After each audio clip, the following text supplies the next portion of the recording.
সুপ্রিয় শিক্ষার্থী, আজকে আমরা দেখব HTML দ্বারা টেবিল তৈরি করে টেবিলের প্রশস্ততা বৃদ্ধি করার HTML কোড। তো আমরা প্রথমে স্ট্রাকচার ঠিক রেখে আমরা লিখব টেবিল বর্ডার লিখলাম, এখানে কোটেশন মার্ক 1 দিলাম এবং এখানে যেহেতু আমরা প্রশস্ততা বৃদ্ধি করব তাই আমরা উইড শব্দটা ব্যবহার করব, ওয়াইড। তো WIDTH এই উইথ শব্দটা ব্যবহার করব। এখানে আমরা কোটেশন মার্কের মধ্যে আমরা 100 ব্যবহার করলাম, 100। তো 100 দিয়ে আমরা অ্যাঙ্গেল দিলাম। এরপর দেখো আমরা টিআর দিয়ে শুরু করলাম, টিডি দিলে এবার আমরা টিডি দেব। তো টিডি আমরা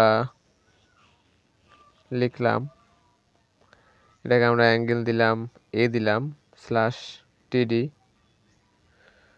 দিলাম অ্যাঙ্গেল, আবার টিডি। এটাকে আমরা জাস্ট কপি করে নিলে হচ্ছে, না লিখলেও হয়। আমরা কপি করে কন্ট্রোল ভি দ্বারা পেস্ট করে দিলাম, এখানে জাস্ট আমরা বি লিখে দিলাম। তো টিআর শেষ করাই আছে।